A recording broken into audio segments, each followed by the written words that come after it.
እነዚህ ከላይ የምትመለከቷቸው ዶሮዎች በግቢያችሁ 100 እና 150 ዶሮዎች ለመያዝ የምትፈልጉ ሰዎች ካላችሁ በተለይ ደግሞ የአቅም ውስንነት ካላችሁ ወይም ደግሞ የገንዘብ እጥረት ላለባችሁ ሰዎች የሚመከሩ ናቸው።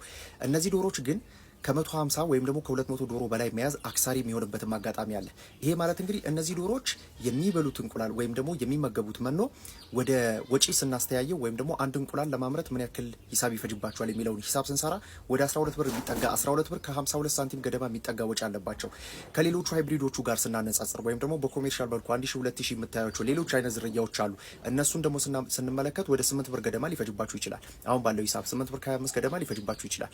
ስለዚህ አንድ እንቁላል ለማምረት የምትጠቀሙበት ወጪ በጣም ከፍተኛ ነው። እነዚህ ዶሮዎች እንግዲህ አልበሉም ከተባለ 150 ግራም ይበላሉ። 150 ግራም ማለት ከሌሎቹ አንጻር ስንመለከታቸው የ30 እና የ40 ግራም ልዩነት ይኖራቸዋል። እንዲሁም ደግሞ በቃ ያ ማለት የኳሊቲ መውረድ ካለ መኖ ላይ ደግሞ 170 ግራም ድረስ ሊመገቡ ይችላሉ።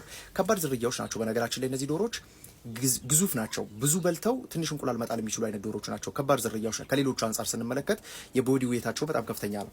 ስለዚህ ማክሲመም ኤግ ፕሮዳክሽን አላማ ካላችሁ ወይም ደግሞ ከፍተኛ የሆነ የእንቁላል ምርት ማምረት የምትፈልጉ ሰዎች ካላችሁ ግን እነዚህ ዶሮዎች የሚመከሩ አይደሉም። ወይም ደግሞ በኮሜርሻል መልኩ እንቁላልን ለመስራት የምታስቡ ሰዎች ካላችሁ እነዚህ የሚመከሩ አይነት ዝርያዎች አይደሉም። እነዚህ ለግቢ በፍሪ ሬንጅ ሲስተም ወይም ደግሞ ይሄ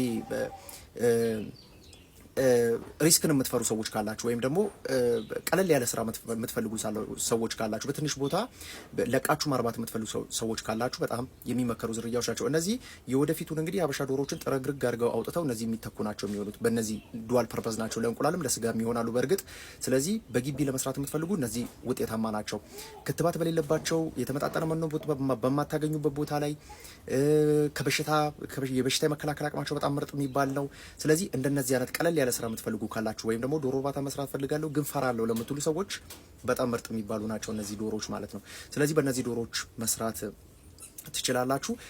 ነገር ግን ደግሞ የሆነ እንደ ኮሜርሻል ታስቡ ወይም ደግሞ የእንቁላል ቢዝነስ ውስጥ በትክክል ስራውን ለመስራት የምትፈልጉ ካላችሁ እነዚህ በጣም ጎጂ የሚባሉ ናቸው።